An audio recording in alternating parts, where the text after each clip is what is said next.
प्रेम से बोलिए गुरु भगवान की जय। देवियों एवं सज्जनों,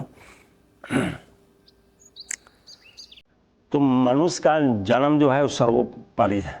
84 लाख जो जोनी में सबसे उत्कृष्ट, सबसे उत्तम, सर्वोत्तम है। बड़े भाग्य से मिलता है। यदि मिल गया है तो इसके महत्व को समझिए। खाली मिल जाने से कोई चीज़ नहीं होता है। आपको बहुत बड़ा एक बंगला मिल गया, आप उसका देख रेख नहीं कर रहे हैं, ढह के देह पर गिर जाएगा। गाड़ी मिल गया, उसमें तेल नहीं भराइए, मोबिल नहीं भराइए, उसका टैक्स नहीं जमा करिए तो गाड़ी सड़ गल के समाप्त हो जाएगा। तो उसी तरह से यदि मानव का शरीर मिला है तो इसके जो शास्त्रों में जो इसको महिमा बताया गया है, जो महापुरुष के द्वारा बताया हुआ है, जो बड़े भाग मानुष तन पावा, तो बड़े भाग से यदि मिला है तो इस पर कभी विचार करिए। तो आज क्या है कि जितने गार्जियन लोग हैं, इस गार्जियन लोग भी इसमें थोड़ा दोषी हैं। चूँकि गार्जियन लोग जो है यदि चाहे तो बच्चे को एक अच्छे समाज का निर्माण कर सकते हैं, लेकिन गार्जियन लोग ऐसा चाहिए नहीं रहे। वो खुद भटके हुए हैं, सब गार्जियन लोग भटके हुए हैं। वो खुद एक लोभ के गहरे खाई में उल्टे हुए हैं, तो वहाँ से निकलना बड़ा मुश्किल है। और वो अपने आप को कुछ समझिए नहीं रहे हैं तो बच्चे को क्या समझाएंगे। तो समझ तब पैदा होगा जब आप कहीं सत्संग करिएगा, कोई महापुरुष के शरण में जाइएगा, आप अच्छे शास्त्र को अध्ययन करिएगा। और सबसे ज़्यादा प्रभाव तब पड़ेगा जब आप कोई महापुरुष की सेवा करिए, आप प्रभु का नाम का जप कीजिए, तो आपको जीवन में अभूतपूर्व चमत्कार होगा, जादुई ढंग से, जो आप सोच नहीं पाए उस तरह से। लेकिन कुछ लोग हैं जो उनको बताइए कि जहाँ भगवान के नाम का जप करना है और प्रेम से जपिए, तो कहेंगे भगवान के नाम जपने से क्या होता है।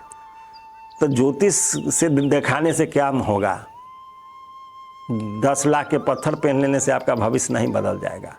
कहीं कोई तांत्रिक को 10 लाख दे करके आप कोई हवन करवा लिए, उससे आपका जीवन नहीं बदल जाएगा।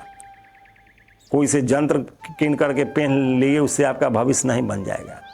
भविष्य तभी बनेगा जब आप कर्म करिएगा, आप प्रभु के नाम का जप कीजिएगा। दूसरा कोई उपाय नहीं है। यदि दूसरा कोई उपाय होता तो शास्त्र जरूर बताता या महापुरुष जरूर बताते। तो शास्त्र भी यही कह रहा है कि भगवान के नाम का जप कीजिए, अब महापुरुष भी यही कह रहे हैं कि भगवान का नाम का जप कीजिए। स्वयं महादेव जी कह रहे हैं, जो उमा कहूँ निज अनुभव अपना, सत्य हरि भजन जगत सब सपना। जब महादेव जी स्वयं डंका के चोट पर कह रहे हैं कि बिना प्रभु के भजन के, बिना नाम के जप के ये सारा संसार स्वप्न के समान है, कहीं कुछ नहीं है। एक स्वप्न है जो आप 4-5 घंटा देखते हैं, रात में सोते हैं तो, और ये एक स्वप्न है जो आपको 70-80 साल 100 साल का सपना है। ये भी सपने हैं। जब सपना में जब नींद टूटता है तो सारा भ्रम समाप्त हो जाता है। जो आप सपना में बहुत कहीं राजकुमार बन गए, कहीं प्रधानमंत्री बन गए, कहीं कलेक्टर बन गए हुए हैं, कहीं बहुत बड़ा प्रेमी प्रेमिका के जोड़े आनंद के भागी हो रहे हैं, कहीं सैर कर रहे हैं, कहीं पहाड़ पर घूम रहे हैं, कहीं पर्वत पर टहल रहे हैं। लेकिन जब नींद टूटेगा तो उसी टूटी खाट पर जहाँ सोए हुए हैं कहीं आप पाइएगा अपने आप को। इसलिए ख्वाब में मत भटकिए, इससे कुछ होने जाने वाला नहीं है। इसी तरह से ये तो नींद का स्वप्न हुआ, और ये जो है मोह निशा सब शोभन हारा, देखे हूँ स्वप्न अनेक प्रकारा। ये मोह रूपी जो रात्रि है, इसमें सारे प्राणी अचेत पड़े हुए हैं, अचेत हैं सब, किसी को कोई चेत नहीं है। अचेत अवस्था में पड़े हुए हैं, सोच रहे हैं तरह तरह के, जो हमारा 10 बीघा यहाँ हो जाए, 10 फ्लैट बम्बे में हो जाए, 50 फ्लैट दिल्ली में हो जाए, 10 वो हमको प्लेन चलने लगे। मतलब अनेक प्रकार के ख्वाब है। इसमें कहीं कुछ जो है मिलने वाला नहीं है, लेकिन ख्वाब में भटक रहे हैं। यही ख्वाब जो है आपके आगे के भविष्य को भी तोड़ देता है। तो माया जो है वो बहुत चतुर है, भगवान की शक्ति है। वो हर प्राणी का परीक्षा करता है। माया के परीक्षा में सारे लोग फेल हो जाते हैं। जो पास होते हैं उनकी संख्या नगण्य है, उनको गना नहीं जा सकता है, नगण्य है उनकी संख्या। ज़्यादातर लोग उसी लोभ में फंस जाते हैं। तो लोभ दिखा के माया जो है आपको भ्रमित करते रहता है, और आप कोई सत्संग में नहीं जाते हैं, कोई महापुरुष की वाणी को नहीं सुनते हैं, प्रभु का नाम का जप नहीं करते हैं, इसलिए आप भटक के मर जाते हैं। तो माया महाठगिन हम जानी, महाठगिन है। तिरगुन फांस लिए जग डोले, बोले मधुरी बानी। माया के पास तिरगुन फांस है, रज सत तम। संसार में कोई भी मनुष्य या तो रजोगुणी होगा, न तो तमोगुणी होगा, नहीं तो सतोगुणी होगा। यही 3 गुण है। भूत भविष्य वर्तमान इतने के दायरा में सब भटकता है, और उसी में माया उसको चपेट लेता है। जैसे शिकारी जाल बिछाए हुए रहता है, तो जानवर कितना होशियारी से उसमें पास करता है, लेकिन कोई ना कोई विधि से फंसाता ही, और उसको फंसना ही। जब नदी में जाल जब मछुआरा फेंकता है, तो कितना चतुर मछली है, उसको पकड़ाना ही। तो उसी तरह से माया का जाल है। तो माया अपना जाल जब फेंकता है, तो बड़े बड़े ज्ञानी ध्यानी उसमें फंस जाते हैं, अपना जीवन बर्बाद कर लेते हैं। तो माया बहुत जो है शक्तिशाली है। केशव के घर कमला बन गई, शंभू के भवन भवानी। मंदिर में मूरत बन बैठी, तीरथ में भई पानी। वो हर जगह अपना प्रभाव छोड़े हुए है, आप कहाँ जाइएगा बच के। इसलिए उससे बचना है तो एक राम नाम का शरण ग्रहण कीजिए, एकदम बच जाइएगा। माया आपका कुछ नहीं बिगाड़ेगा, हम दावा के साथ आपको कह रहे हैं।